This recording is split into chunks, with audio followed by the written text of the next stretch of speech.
Bien, buenas tardes a todos y sean bienvenidos a este acto de apertura del curso 2025-2026 del Centro de Estudios Judeocristianos. Para la Universidad San Dámaso es un honor que se celebre en nuestra sede, puesto que somos dos instituciones a las que nos unen muchas cosas. Para empezar, ambas instituciones pertenecemos a la Archidiócesis de Madrid. Tenemos una finalidad cultural y evangelizadora común y las dos estamos convencidas, las dos instituciones, de cuanto Nostra Aetate dice acerca de cómo deben ser las relaciones entre el judaísmo y el cristianismo, y eso es lo que nos anima a seguir profundizando y a seguir estudiando y estableciendo distintas actividades como las que se organizan para el conocimiento mutuo, para el estudio, para la reflexión. La historia de la colaboración de San Dámaso con el Centro de Estudio Judeo-Cristiano se remonta casi a los orígenes de nuestra universidad, por cierto, mucho más joven que el instituto, y por eso que el curso de este Centro de Estudios se inaugure en nuestra sede, pues repito, es para nosotros un gran honor. Yo espero que todos se encuentren como en su casa, porque es lo que es, y sin más preámbulo doy la palabra a doña Marina Lara, que es el enlace institucional del Centro de Estudios Judeocristianos, para que les dé en nombre de este centro la bienvenida a todos ustedes y presente el acto. Muchas gracias, don Nicolás. Autoridades civiles y eclesiásticas, amigos de la comunidad judía,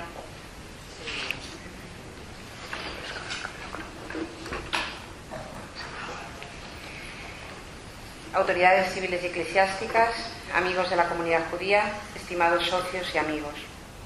En primer lugar, quería decir que hoy estoy aquí en sustitución de Maite Rodríguez, que debido a un problema de salud de última hora no ha podido estar aquí hoy con nosotros. No es grave, pero le impide moverse.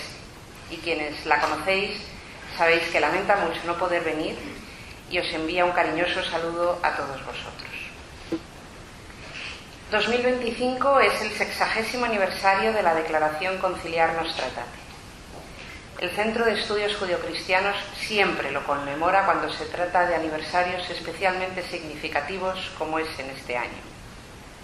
Nunca está de más volver a ello, porque Nostra Aetate marcó un antes y un después en la relación entre la Iglesia y el pueblo judío. Abrió un camino de respeto, de conocimiento mutuo y de sincera amistad. Fue el punto de partida de unas relaciones más fraternas, que poco a poco llevaron a corregir antiguos prejuicios que durante 2000 años enturbiaron las relaciones entre ambas confesiones. Con la ayuda de un diálogo abierto y sincero, en el que se escucha y respeta la posición del otro, se llegó a reconocer la falsedad de acusaciones como el deicidio, de crímenes rituales, de usura y demás que durante siglos fueron fuentes de odio hacia el pueblo judío, causando persecuciones y mucho sufrimiento. Para ello, la búsqueda de las raíces comunes comenzó a ser una de las tareas más importantes. La lectura en común de las Sagradas Escrituras es una de las más importantes actividades para el acercamiento entre ambas comunidades. La exégesis rabínica y la interpretación judía de la palabra de Dios ayuda a una comprensión más profunda y a una vuelta a las raíces de la fe cristiana. El conocimiento de la historia, de la vida y de las costumbres en el tiempo de Jesús nos da una visión más verdadera del Nuevo Testamento.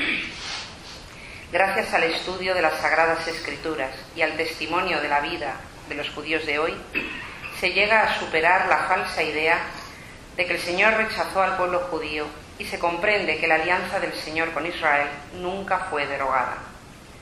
Judíos y cristianos son llamados, cada uno por su propio camino, a proclamar el nombre de Dios a las naciones y a trabajar juntos para construir un mundo conforme al designio de Dios.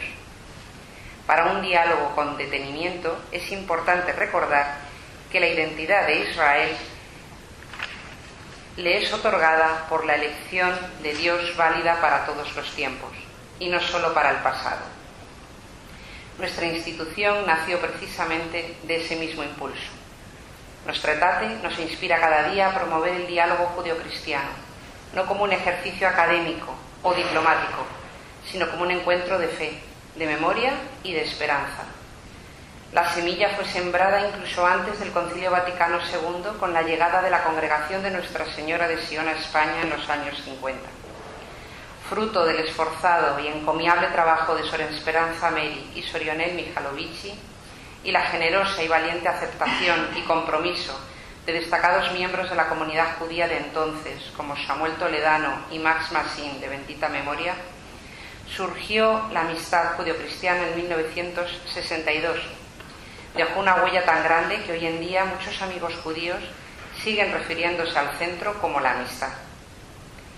Gracias a ese espíritu, hoy seguimos construyendo puentes, aprendiendo unos de otros, reconociendo lo que compartimos y afrontando juntos los retos del presente, el cual se torna ciertamente desafiante, ya que nos encontramos ante un aumento del antisemitismo en Occidente que causa congoja y que nos llama como cristianos, como espiritualmente semitas, como afirmó Pío XI, a dar una respuesta firme y en unión con nuestros hermanos mayores en la fe. Porque celebrar este aniversario no es mirar solo al pasado, sino renovar nuestro compromiso con el futuro del diálogo, con la fraternidad y con la paz que Nostra Aetate nos invitó a buscar. Muchas gracias.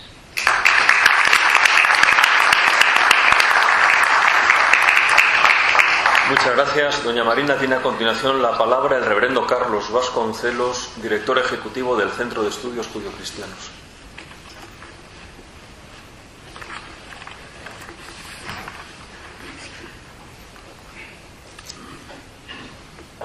Buenas tardes. Buenas tardes a todas y a todos. Algunos pueden preguntarse por qué una vez más tenemos como tema central de nuestro ciclo de conferencias la Declaración Nostra Aetate. El primer motivo es que justamente ayer cumplió 60 años de su promulgación.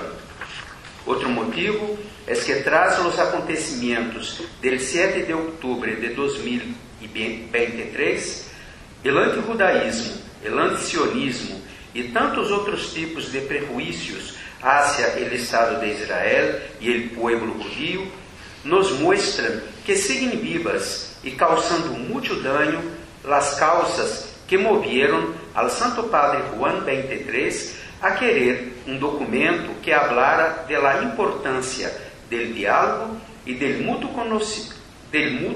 conocimiento entre judíos y cristianos para combatir y exterminar el antisemitismo que a lo largo de la historia ha producido tantas víctimas entre nuestros hermanos judíos y tantas manchas en el cristianismo.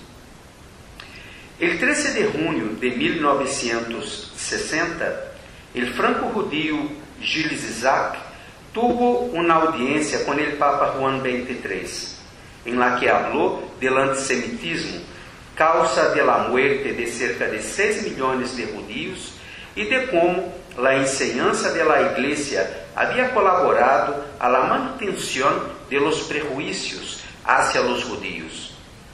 Al final de este encuentro, Gilles Isaac preguntó al Papa Bueno si podría tener esperanza a que alguna cosa cambiara en la enseñanza de la Iglesia en relación a los judíos. Y su respuesta fue que podría tener más que esperanza. Muchos acreditan que de este encuentro nació Nostra Aetate. En este año en el que celebramos el jubileo de la esperanza, también celebramos los 60 años de Nostra Aetate. Que ella nos haga soñar y trabajar por el fin de los odios que nos han llevado a lo largo de la historia a extremismos políticos y religiosos que han resultado en el asesinato de millones de personas. En la Segunda Guerra Mundial, 6 millones de judíos, pero también gitanos, discapacitados y tantos otros. El monstruo que suponíamos muerto estaba dormido y ha despertado, y vuelve a provocar víctimas. Tragedias olvidadas, no recordadas, vuelven a repetirse. Por este motivo, nuestro ciclo de conferencias que empieza hoy nos invita a meditar con el párrafo 4 de nuestra etate y un selecto grupo de conferenciantes, no solo en nuestras raíces judaicas, sino también en la importancia de estas dos tradiciones religiosas para la civilización europea occidental y para el mundo moderno, además de cómo estas dos culturas influyen una en la otra. Desde ya agradecemos a nuestros conferenciantes y a nuestros estudiantes por su participación y colaboración en este ejercicio de construcción de la paz y de la democracia en el mundo.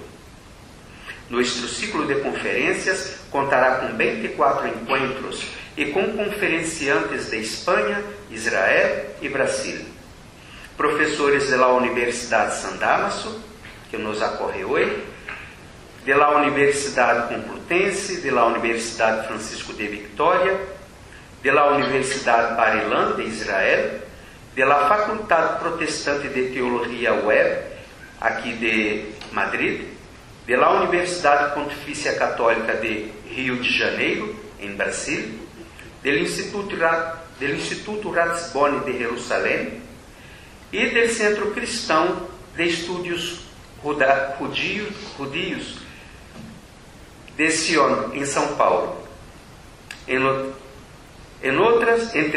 Entre otras, contaremos con las conferencias de Dom Florentino Portero, que hablará del patrimonio común judeo-cristiano como fuente cultural del Occidente, de Dom Raúl Blasquez Castillo, que hablará del patrimonio judeo-cristiano en el derecho universal,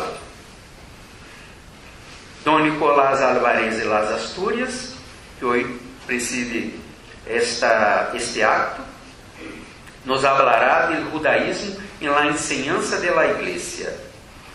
Don Mário Carcour y Donizete Ribeiro, respectivamente un rabino y un sacerdote católico, hablarán de judíos y cristianos en sus diferencias, forman el mismo pueblo de Dios. Doña Ethel Barilka hablará de ¿necesitan los judíos el diálogo con los cristianos? Essas son 5 de las conferencias que tendremos este año. Tendremos 19 más y no daré más spoilers. Muchas gracias.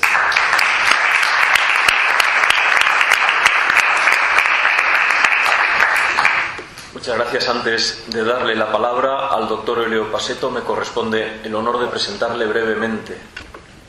Es delegado para Europa e Israel de la Congregación de Nuestra Señora de Sion y superior de esa congregación en la ciudad de Jerusalén. Se ha especializado en el comentario de Rashi, literatura rabínica y en los primeros escritos cristianos. Desarrolla actividad docente en el Centro Cristiano de Estudios Judíos en Sao Paulo, en Brasil. Es el director del Departamento de Español y de Francés en el Centro de Formación Bíblica en Jerusalén y es también miembro de la Junta Directiva de este centro, donde ejerce como director de estudios. Pues tiene la palabra el doctor Elio Paseto para pronunciar la conferencia titulada El patrimonio común judío-cristiano según Romanos 9, 4, 5. Muchas gracias. ¿Esto funciona? Sí. Muy bien. Gracias. Mis saludos inicialmente al doctor Nicolás Álvarez, que es el rector de la Universidad Eclesiástica San Damaso, que nos da la bienvenida a esta importante institución. Agradecemos al doctor Nicolás por continuar la larga historia de colaboración y cercanía con el centro. La actividad intelectual y científica de esta universidad traspasa las fronteras de España y ocupa un lugar importante en el pensamiento actual de la Iglesia.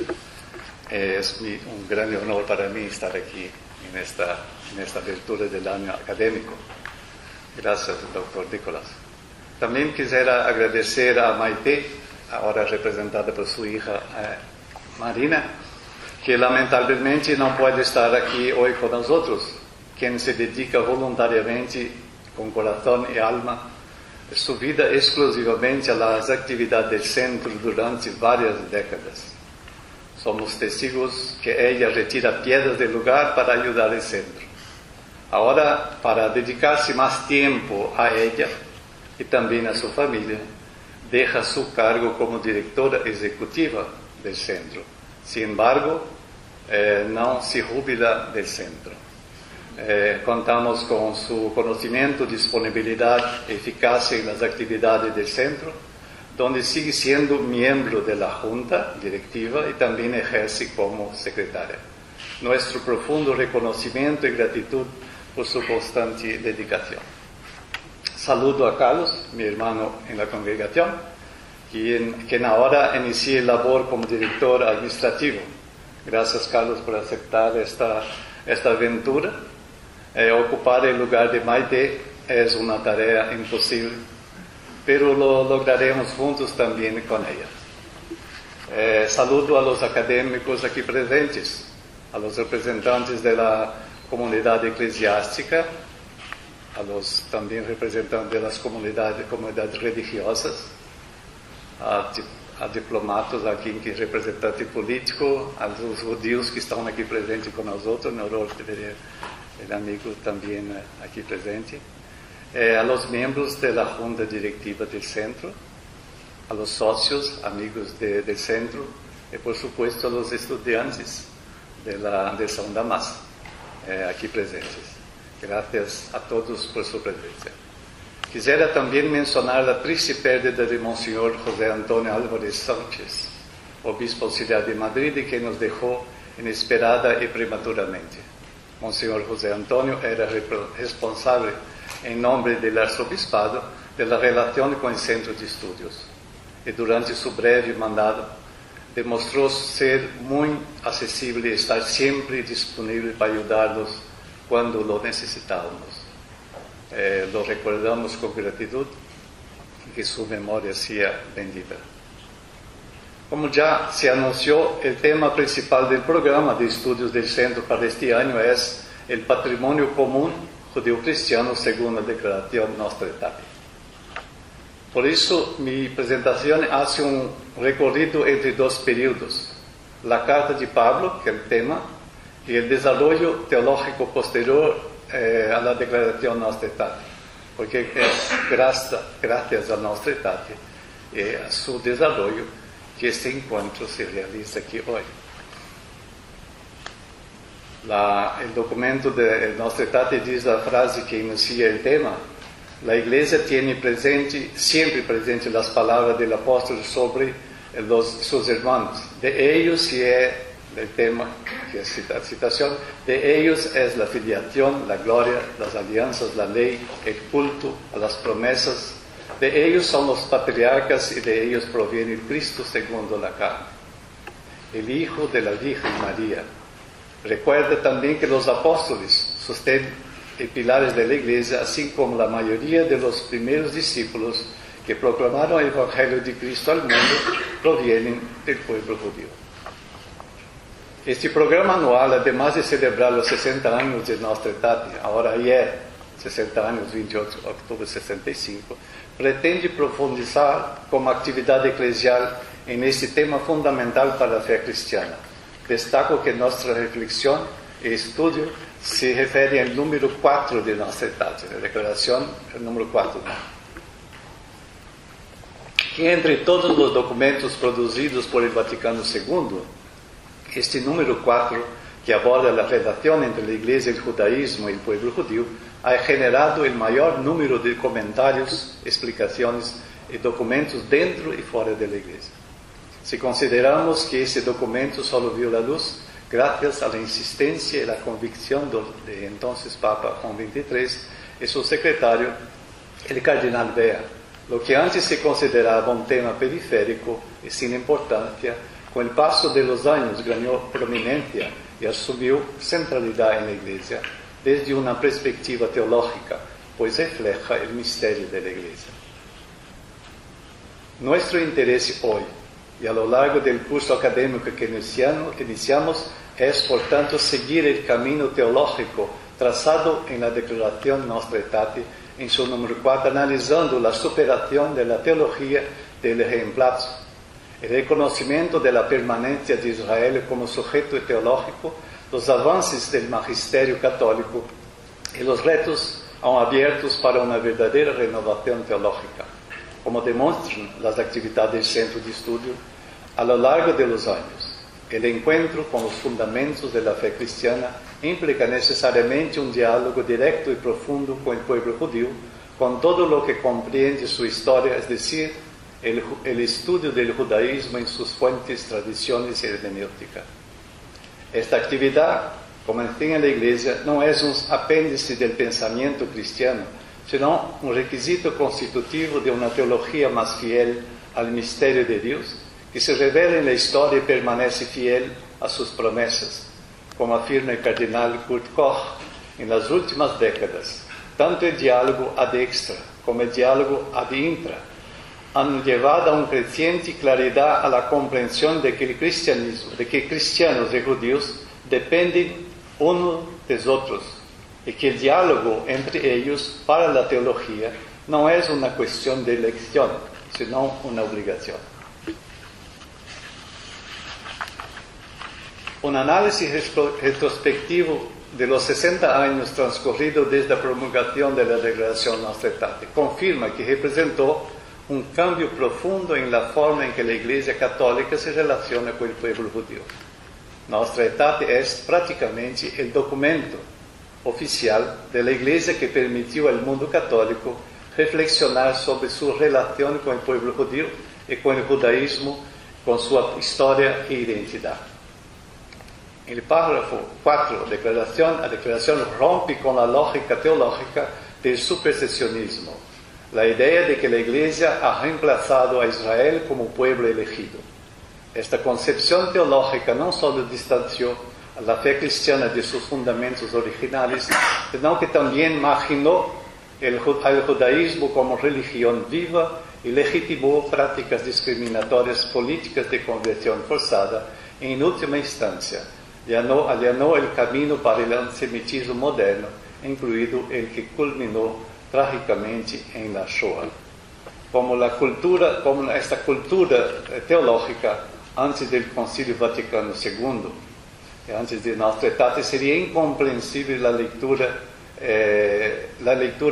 de Pablo que acabamos de decir: a los israelitas pertenece la adopción filial. Sería difícil entender el sentido original que Pablo quiso dar a esto.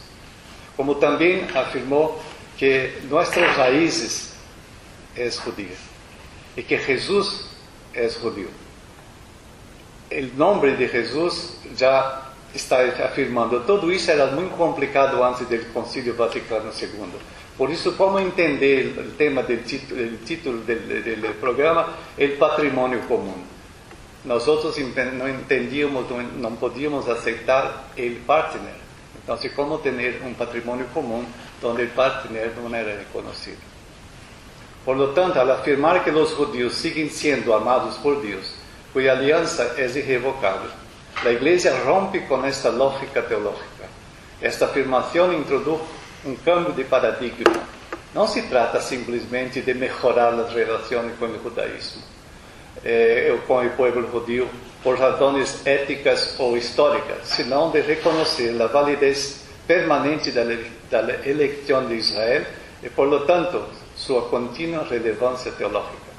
Así, la Declaración Nostra Aetate inauguró una nueva manera de pensar la Iglesia en relación con el judaísmo, instando a los católicos a adoptar una nueva actitud cristiana hacia el pueblo judío y el judaísmo. La Iglesia, al indagar a su propio misterio, se encuentra con el judaísmo de todos los tiempos, desde Abraham hasta nuestros días. Por lo tanto, es una mirada hacia sí misma. El judaísmo se revela desde dentro. Desde ese reencuentro afirma la permanencia de Israel como pueblo de la alianza irrevocable, continuando así siendo signo de la fidelidad de Dios a su pueblo por el bien de toda la humanidad. Por lo tanto, en su misterio, la Iglesia está llamada a dar testimonio de esta fidelidad y a renunciar a cualquier forma de proselitismo hacia el pueblo judío. Este avance o retorno a sus orígenes, promovido por Nostra Aetate, también se manifestó significativamente en el magisterio papal. En 1980, durante su discurso a Maguncia, el Papa Juan Pablo II declaró: el pueblo de la alianza, de la antigua alianza, jamás revocada por Dios, no ha sido rechazado. En 1986, se convirtió en primer Papa en visitar una sinagoga a Roma, donde saludó a los judíos como nuestros hermanos mayores en la fe de Abraham. Benedicto XVI insistió en la necesidad de continuar los avances realizados por su predecesor. En su libro La Iglesia, Israel y las demás religiones, hay una frase, entre tantas interesante, dice que la venida de Jesús significa que los judíos no pueden descubrir a Jesús ni adorarlo como Hijo de Dios y Salvador del mundo, sino se dirigen a los judíos y reciben de ellos la promesa mesiánica contenida en el Antiguo Testamento. La Epifanía, dice el Papa, manifiesta que la multitud de los gentiles entra en la familia de los patriarcas y adquiere la israelítica dignidad, la dignidad de Israel. El Papa Francisco reforzó su amistad con el pueblo judío, reconociendo que Dios nunca rompió la alianza con Israel, destacando el valor de diálogo como forma de escuchar a Dios mismo. Dice el Papa: la Iglesia considera el pueblo de la alianza y su fe como raíz sagrada de su propia identidad cristiana. Superar la teología del reemplazo, por lo tanto, no implica simplemente una revisión histórica, ética o lingüística, sino que requiere una profunda reconfiguración de la propia teología cristiana. Reconocer la permanencia de Israel como sujeto teológico significa afirmar que el pueblo judío sigue desempeñando un papel activo e irreemplazable en el plano salvífico de Dios, no solo como testigo del pasado, sino como interlocutor vivo de la fe en el presente. En ese sentido, la teología cristiana se ve desafiada a desarrollar una hermenéutica que reconozca el carácter irrevocable de la alianza de Israel, no como un problema teológico por resolver, sino como un misterio por contemplar. El desafío radica en mantener la integridad de la fe cristiana centrada en la revelación de Dios en Jesucristo, sin reducir el judaísmo a una realidad obsoleta o meramente preparatoria. Se trata para la fe cristiana de afirmar simultáneamente la novedad de Cristo y la continuidad de la alianza con Israel. Además, considerar a Israel como un sujeto teológico activo implica reconocer la validez de su religión, tradición religiosa, su culto, su ética y su interpretación continua de las Escrituras. La escucha mutua entre judíos y cristianos, por lo tanto, no se produce únicamente en el plano sociocultural o diplomático, sino en el corazón de la propia experiencia de fe. Como enseña la Iglesia, este interés por el judaísmo en la enseñanza católica no se basa únicamente en fundamentos históricos o arqueológicos, sino que también debe tener en cuenta la fe y la vida religiosa del pueblo judío, tal como se practica hoy. La presencia viva de Israel en el horizonte teológico de la Iglesia, enseñada en sus innumerables documentos a lo largo de los 60 años transcurridos desde la Declaración Nostra Aetate, desafía a la Iglesia a considerarse no como heredera exclusiva de las promesas, sino como co-testigo de Dios de la alianza concluida con Israel a la que la Iglesia se asocia. Como afirma el documento de la Iglesia, Israel permanece en una relación de alianza con Dios, porque la alianza promesa es definitiva e inamovible. Por tanto, la permanencia de Israel como valor teológico não é um detalhe periférico, senão a clave de uma teologia cristiana mais fiel a suas origens, a suas raízes bíblicas, más sensible a las llamadas de nuestro tiempo y más abierta al misterio de Dios que actúa en la historia de maneras que trascienden nuestras categorías.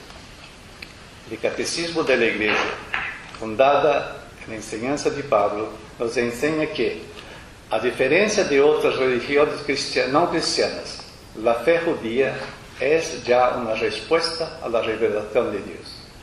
Es al pueblo judío a quien pertenece la adopción, la gloria, la kavod, las alianzas, la ley, el templo, el culto, las promesas y los patriarcas. De este pueblo nació Cristo según la carne. Continúa el documento, porque los dones y la vocación de Dios son irrevocables. Lo que Pablo dirá después de analizar la relación establecida entre Dios e Israel, o en el capítulo 11 de Romanos, capítulo 11, 13, o la profundidad de las riquezas, la sabiduría y el conocimiento de Dios, cuán insondables son sus juicios, inescrutables sus caminos.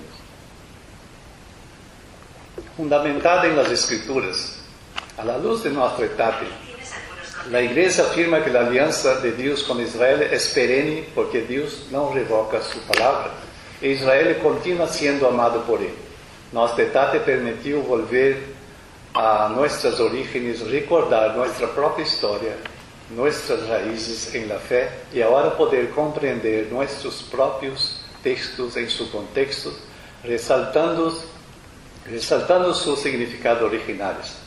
Por eso el patrimonio común con el pueblo judío que nuestra etapa afirma que es una realidad dinámica, Pablo, la base de nuestra etapa, afirma en el presente. No es algo arqueológico, como también la teología es también dinámica.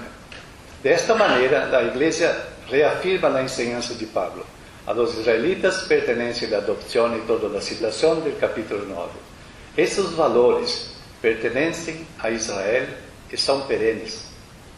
Es en ellos que Dios se encarna, haciéndose hombre judío, y los amplifica a toda la humanidad.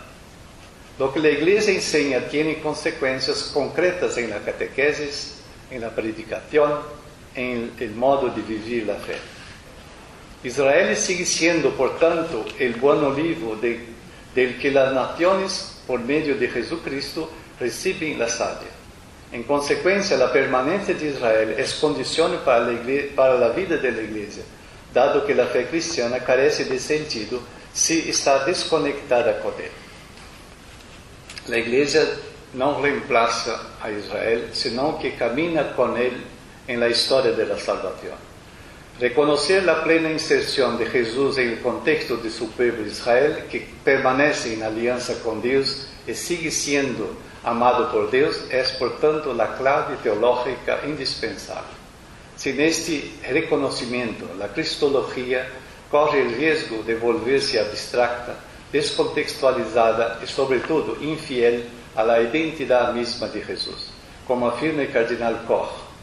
Pero con respecto a la Iglesia cristiana, no cabe duda de que sin el judaísmo, la Iglesia corre el riesgo de perder su lugar en la historia de la salvación y, en última instancia, de perderse en una gnosis contraria a la historia. La grandeza de la declaración Nostra reside en que no es una reforma, ni inventa nada nuevo. Su ayornamiento, su actualización, no pretendía crear algo nuevo, y al hacerlo, insufló nueva vida a lo existente, que es el fundamento de la fe cristiana. Se hace eco de lo que dice el Evangelio de Mateo. El verdadero discípulo del reino de los cielos es como un padre de familia que saca de su tesoro de nuevo el viejo. Nostra etapa afirma, al buscar su misterio, la Iglesia se encuentra con el pueblo de la alianza. Los bispos alemanes, con gran coherencia, hicieron una declaración que el Papa Juan Pablo II adoptó posteriormente durante su instancia ahí. E curiosamente el Papa Benedicto XVI afirmó que adoptaría la misma expresión. Quien se encuentra con Jesucristo se encuentra con el judaísmo. Esto es lo que nos detalle, dice, es la confirmación también por los papas después de los obispos alemanes. El Juan Pablo II tiene una frase muy fuerte: Jesús sin el judaísmo sería un meteoro. Esta enseñanza de Pablo a los romanos y los israelitas pertenecen a la adopción y de dónde viene Cristo, no es para explicar nuestra etapa. Al contrario, la declaración de la Iglesia se basa en ella para actualizar su enseñanza y su nuevo lenguaje. El contexto de la carta y los escritos de Pablo se sitúan durante los años 50-60 del siglo I después de Cristo. Sus escritos, 6 o 7 cartas, en su totalidad son los primeros escritos del Nuevo Testamento, aunque Pablo se relacionó con los discípulos de Jesús unos años después de su muerte y resurrección. Esto debe tenerse siempre presente en nuestras lecturas y estudios del escrito del Nuevo Testamento. Pablo vivió en la época en que existía el templo y no experimentó su destrucción. La diferencia de los demás escritos del Nuevo Testamento que fueron influenciados por la ausencia del templo, cuando los escritos se sitúan entre los finales de los años 70 y mediados del siglo II. Por eso Pablo vivió el judaísmo del segundo templo con su riqueza y complejidad de la misma manera que Jesús vivió. Y Pablo escribió desde dentro, según la experiencia de Jesús resucitado, basado en la gran esperanza de la expectativa mesiánica y la convicción de que el Mesías es Jesús. Por lo tanto, para Pablo, hombre judío, las promesas de la vocación de Israel entran en una nueva fase. Es hora del cumplimiento de las promesas. Pablo conocía el reloj de Dios, afirma la gran teóloga, historiadora Paula Fredriksen. El fin de los tiempos está cerca. Pablo estaba seguro de que vería el establecimiento del reino de Dios, que sería el fin de los tiempos. Tenemos, por ejemplo, en la carta a los Tesalonicenses, capítulo 4, que esto lo decimos en palabra del Señor, que nosotros los que vivimos, los que somos dejados para la parudía del Señor, no nos adelantaremos, no, a los que durmieron. Porque el mismo Señor, en mandato, en voz de arcángel e en trompeta de Dios, descenderá de cielos, y los muertos en Cristo resurgirán primero. Después nosotros, los que vivimos, los que somos dejados, y seremos aún con ellos arrebatados. La primera carta a los Corintios dice: todo esto les acontecía en figura y fue escrito para aviso de los que hemos llegado a la plenitud de los tiempos. En 2 Corintios dice: en el tiempo propicio te escuché, en el día de salvación te ayudé. Si ahora es el tiempo propicio, ahora el día de la salvación. Termina en Romanos, por ejemplo: saben en qué tiempo estamos, es hora de despertar. La salvación está más cerca de nosotros ahora que cuando adoptamos la fe.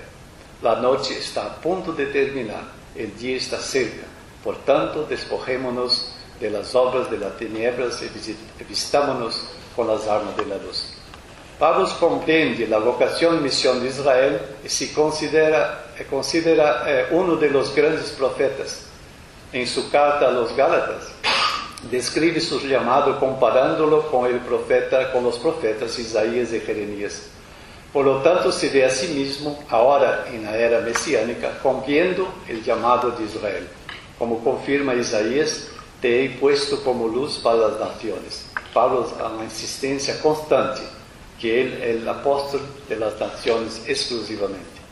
Él entiende que está en tiempo favorable para el cumplimiento de las promesas de Israel declaradas por los profetas, que un día las naciones se volverán a servir solo al Dios que se revela a Israel.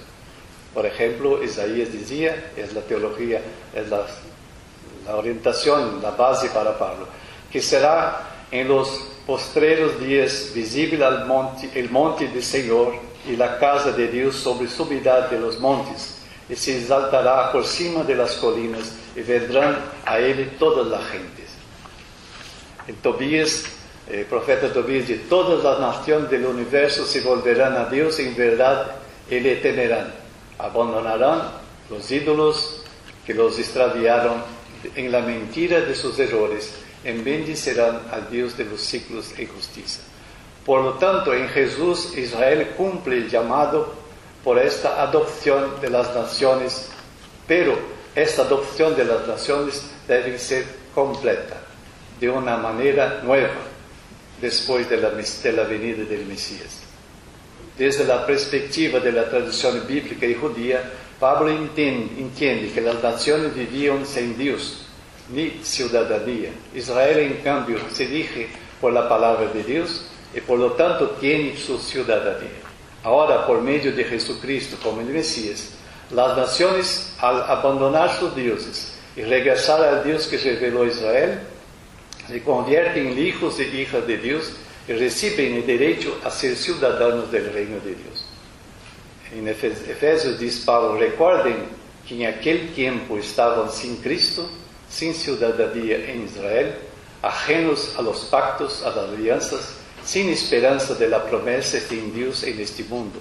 Pero ahora, gracias a Jesucristo, ustedes, que en otro tiempo estaban lejos, han sido hechos presentes por la sangre de Cristo. Así que ya no son extranjeros ni forasteros, sino conciudadanos de los santos y miembros de la familia de Dios. Así, a través de Jesús como el Mesías, las naciones por gracias reciben la fe de Abraham. Y los principios para vivir esta fe se basan en los valores experimentados por el pueblo de Israel a lo largo de su historia, observando la palabra de Dios y sus mandamientos. Lo singular de Israel permanece con él, pues les fue dada la adopción, la gloria, las alianzas, la ley. Esta pertenece a ellos. Para las naciones está reservada la práctica de la palabra de Dios, siguiendo las enseñanzas y el ejemplo de Jesús, hombre judío, que se revela a sí mismo Dios a las naciones. Pero la teología inclusiva de Pablo impone una condición a las naciones: abandonar a los dioses y seguir solo al Dios vivo. Como dice en Tesalonicenses, un ejemplo que él vivió: ellos mismos cuentan de nosotros cuál fue nuestra entrada a vosotros y cómo os convertisteis a Dios tras haber abandonado los ídolos para servir a Dios vivo y verdadero. En 1 Corintios dice: aunque hay así llamados dioses, tanto en cielo como en la tierra, y hay muchos dioses y muchos señores, para nosotros no hay más que un solo Dios, el Padre, del cual proceden todas las cosas, y nosotros somos para Él. Y un solo Señor, Jesucristo, por medio del cual son todas las cosas, y por medio de Él nosotros somos.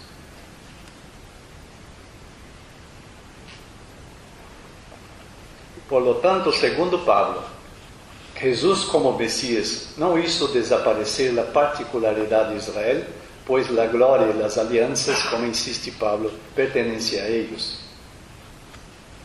Esto nos enseña que la humanidad fue incluida en las promesas de Israel. Esta inclusión corresponde a la emancipación de las naciones, que tienen derecho a la igualdad con Israel, que es la raíz que sustenta las naciones. No te engríes contra las ramas, y si te engríes, sabete que no eres tú quien sostiene la raíz, sino la raíz quien te sostiene. Romanos 11:18. Esta declaración de Pablo constituye en sí misma un tratado teológico fundamental sobre la relación entre la Iglesia y el pueblo judío. En su carta a los Romanos, Pablo desarrolla sus mejores enseñanzas sobre la realidad del pueblo judío y los gentiles, aunque su intención era dirigirse a los gentiles que formaban parte de la comunidad de seguidores de Jesús que estaba en Roma, donde posiblemente el núcleo fundador era judío. A diferencia de casi todas sus cartas a los romanos, Pablo no responde directamente a la pregunta o problema planteado por la comunidad, ni comenta dados que conocía personalmente. Dice el especialista: Romanos es el relato de Pablo sobre cómo su misión a los gentiles encaja en la misión total de Dios a la palabra el tikkun, la reparación de la creación, en Romanos 8. Y por tanto, particularmente la redención de Israel, es el famoso teólogo Stender. Pablo, al afirmar que nosotros, provenientes de las naciones, estamos injertados en el buen olivo que es Israel y que es la raíz que nos sostiene, Romanos 11, establece el principio de fe y teología inamovible. Sin embargo, para responder a la nueva realidad inaugurada por Jesús como el Mesías esperado, Pablo formula la teología de la inclusión, mediante la cual las naciones se emancipan, recibiendo por medio de Jesucristo la ciudadanía israelita. Ambas permanecen y se completan en el plano de salvación. Como afirma el cardenal Koch, judíos y cristianos forman el pueblo de Dios. Para Pablo, la realidad judía no se discute. Está establecida por la alianza que es irrevocable. Como dice a la frase de Pablo, ¿qué ventaja hay entonces en ser judío? ¿Y de qué sirve la circuncisión? Mucho, y desde todos los puntos de vista. Primero, porque a ellos fueron confiados los oráculos de Dios, Romanos 3. Pero hay algo nuevo para las naciones, para Pablo. Ellas comparten las promesas de Israel, pero no deben ni pueden convertirse en judíos. El famoso historiador John Giger dice: un nuevo camino se ha abierto para los gentiles por medio de Jesucristo. El camino anterior para hacerse prosélitos y observar la ley ha sido encerrado. Es decir, Pablo propone la ciudadanía de Israel a las naciones sin necesidad de convertirse al judaísmo. Cada uno conserva su particularidad. Ahora en Jesucristo, con la misma dignidad ante Dios, Israel es natural por la carne, como Jesús. Las naciones por el pneuma, espíritu, pueden llamar a Dios Abba, Padre, como hijos e hijas. Romanos 8 dice Pablo: habéis recibido el espíritu de adopción como hijos, por el cual clamamos Abba. Y miren que Pablo no usa la palabra Kyrios en griego, sino Abba, que es una expresión profundamente arraigada en la fe del pueblo judío, en este caso en arameo Abba. Pablo judaiza las naciones desde una perspectiva judaica mesiánica. No podemos perder de vista la frase de Juan en capítulo 4, puesta en la boca de Jesús, cuando Jesús habla a la samaritana: vosotros adoráis lo que no conocéis. Nosotros adoramos lo que conocemos, porque la salvación viene de los judíos. Juan 4. Pablo nos enseña que al afirmar que todo pertenece a los israelitas, que es su raza, no afirma la exclusión de las naciones. Al afirmar la particularidad de Israel, Pablo, a través de Jesús, incluye a las naciones, preservando las dos realidades existentes, el pueblo judío y las naciones, como dos polos de una sola realidad. Giger afirma que Pablo solo conoce dos categorías de seres humanos: judíos, que también menciona israelíes, y gentiles. Algunas veces da etnia, algunas veces habla de griegos. Importar la categoría cristiana hoy es violar su palabra, pensamiento e imponer un concepto ajeno a Pablo. Entonces, la permanencia de Israel y la nueva realidad de las naciones. Pablo hace la pregunta para responder, para no dejar duda para los estudiantes de teología del siglo XXI. ¿Dónde está entonces el derecho de gloriarse? Está hablando para los gentiles. ¿Queda eliminado? ¿Por qué ley? ¿Por la ley? ¿Por la de las obras? La pregunta. No, por la ley de la fe. Porque pensamos que el hombre es justificado por la fe, sí, las obras de la ley. Esta frase es una declaración que Pablo dirige exclusivamente a las naciones. Entiendo así por la secuencia. El error siempre ha sido entender que Pablo libera el pueblo de la ley. El cardenal Ratzinger, hay una frase interesante en su libro Jesús de Nazaret, dice una concepción reduccionista de la ley como resultado de una exégesis reduccionista de la teología paulina nos impide ver la alegría de Israel, la alegría de conocer la voluntad de Dios y por tanto poder vivir esta voluntad. Todos los elementos revelados a Israel permanecen y lo específico de Israel sigue siendo valioso para Israel. Pero con Jesús hay algo nuevo para las naciones y debe haber una economía específica para ellas. Miren la secuencia que Pablo, la discusión que habla con los gentiles sobre la cuestión de la fe y la ley. ¿Acaso Dios lo es únicamente de los judíos y no también de los gentiles? Era el drama. Sí, por cierto, también de los gentiles. La continuación. Porque no hay más que un solo Dios que justificará a los circuncisos la fe y a los incircuncisos dio la fe. Este día no es por acaso. Pablo conocía muy bien el griego. Por eso hay una diferencia. Normalmente nuestras traducciones hacen por medio de la fe y por medio de la fe. Los especialistas actuales hacen esta pasaje porque Pablo explica después por qué. Porque la fe que Pablo está hablando es de la fe de Abraham. ¿Cuál era la fe de Abraham? Abraham creyó en Dios antes de la circuncisión. Después del capítulo 17 hace la circuncisión y constituye un pueblo para tener ahí un pueblo con su ley. Por eso Abraham es el paradigma de dos realidades: creer en Dios sin la circuncisión y creer en Dios con la circuncisión. Por eso Pablo corre el modelo Abraham para hacer la interpretación con el acontecimiento de Jesús, atribuir los dos modelos ahora juntos. Por eso depende de la fe para hacer la secuencia. Por eso está en el capítulo 3 de Romanos. Por eso depende de la fe para hacer favor gratuito, a fin de que la promesa, continúa, quede asegurada para toda la posteridad.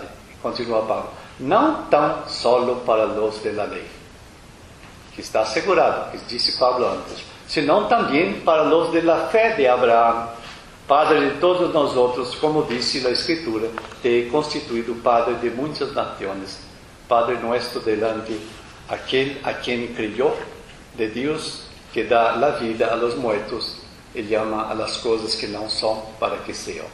El mundo de las naciones, en la perspectiva judía bíblica, vivía sin Dios, el mundo que no existía desde el punto de vista de la fe. Por eso, con Jesús, este mundo pasó a vivir. Por lo tanto, Pablo incluye a las naciones, pero al mismo tiempo mantiene las particularidades de cada realidad, el pueblo de Israel y las naciones. Sin embargo, deja claro que las naciones, en el plano de salvación, son una realidad injertada a través de Jesucristo. Su existencia está relacionada con las ramas conectadas a la raíz del buen olivo, el pueblo que es nuestras raíces, nuestra savia, el pueblo en que Dios se encarnó para traer redención al mundo. Al mismo tiempo, las naciones recibieron la ciudadanía con plenos derechos. Esta nueva realidad, las naciones se benefician de los dones, el culto, la latría, la adoración, el servicio solamente a Dios, la kavod, la gloria, esa es la presencia de Dios, las promesas, los patriarcas, la palabra de Dios que es Jesucristo, ¿no? Todo esto dados a Israel. Por lo tanto, a través de Jesucristo, todos estamos asociados a la realidad filial de Israel. El patrimonio dado a Israel a través de Jesucristo también se ha vuelto común para nosotros, como reconoce la Iglesia desde nuestra edad. La fidelidad a nuestra edad no se limita a gestos de amistad, por tanto, sino que exige una profunda renovación de la comprensión de la fe. Esta fidelidad implica la conversión de corazones y estructuras mentales que, aunque se resisten a la presencia viva de Israel como socio teológico legítimo. El camino está trazado, pero su recorrido requiere valentía, humildad y perseverancia. En ese sentido, la afirmación del cardenal Koch, ya citada arriba, en el contexto del magisterio de la Iglesia, a la luz de nuestra etate, constituye una verdadera advertencia, dice el cardenal. Pero en lo que respecta a la Iglesia, no cabe duda de que sin el judaísmo, la Iglesia corre el riesgo de perder su lugar en la historia de la salvación y, en última instancia, de perderse en una gnosis contraria a la historia. Finalmente, la teología cristiana sigue enfrentándose al reto de integrar en su núcleo doctrinal la presencia continua y teológicamente significativa de Israel. La conversión institucional promovida por nuestra etate debe ir acompañada de una conversión teológica más profunda, capaz de reconfigurar o repensar la soteriología, la eclesiología y la cristología, basada en una relación no jerárquica sino dialógica con el pueblo a quien pertenece la alianza de Jesucristo. Por lo tanto, la frase de Juan Pablo II tiene para terminar, casi terminar, la frase de Juan Pablo II permanece muy viva y muy necesaria. Por lo tanto, quienes consideran como meros hechos culturales contingentes que Jesús era judío, que su ambiente era el mundo judío, hechos que a su juicio podrían ser sustituidos por otra tradición religiosa, sin que la persona del Señor pierda su identidad, no solo ignoran el sentido de la historia de la salvación, sino que más radicalmente atacan la verdad misma de la encarnación. Por tanto, el patrimonio común con el pueblo judío y con el judaísmo que la Iglesia afirma basándose en la enseñanza de Pablo, que dice que a ellos pertenece la adopción filial, la gloria, las alianzas, la ley, el culto, las promesas, a quienes pertenecen los patriarcas, de quienes descendió el Cristo según la carne, por eso la encarnación. La encarnación, todo eso pertenece a Él. Jesús es parte integral de la realidad judía, como afirma Pablo II. Por lo tanto, el patrimonio, en primer lugar, pertenece a los judíos.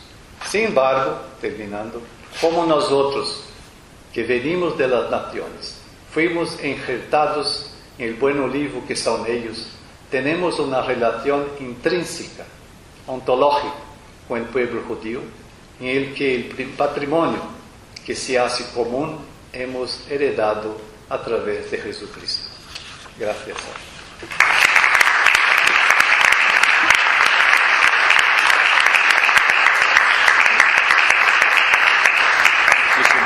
Muchísimas gracias, doctor Paseto, por esta conferencia que abre de manera estupenda este curso que inicia y que sirve de pórtico para todas esas conferencias que a lo largo del año, a través de las que a lo largo del año se irá profundizando en las enseñanzas de la delegación Nostra Aetate y en el modo teológico de afrontar la relación con el pueblo judío.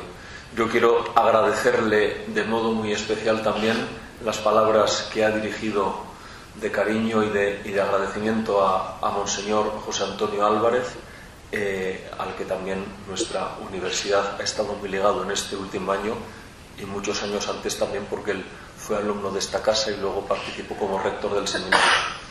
Y también porque he utilizado su introducción para decir unas palabras de homenaje más que merecido a Maite, que yo llevo poco en este negocio, pero ya me he dado cuenta en lo poco que llevo que ha sido durante todos estos años un alma intrépida y y trabajadora en favor de este centro de estudios judíos que le debe mucho. Por eso yo creo que también es debido devolverle un poco la palabra a su hija, que probablemente se siente en la obligación de agradecer también estas palabras.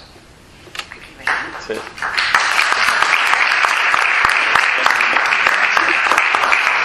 Sí, yo quería aprovechar un pequeño minuto para agradecer a Elio sus cariñosas y amables palabras. Ella se entregó al centro hasta que los hermanos de Sion pudieran hacerse cargo. Iban a ser unos pocos años, al final fue un poquito más. Ella aprendió el amor al pueblo judío de la mejor persona posible, como fue Sorionel Mikhalovici, y creo sinceramente que durante todo este tiempo ha honrado el legado de la congregación. Puedo atestiguar acerca de la dedicación absoluta que le ha dedicado al centro, que le ha restado descanso y también salud, pero también es verdad que si pudo hacerlo fue también gracias a la generosidad de mi padre, con quien siempre ha podido contar. Ese fue su ejemplo y la verdad es que por eso también yo estoy aquí. Gracias nuevamente, Elio, muchas gracias.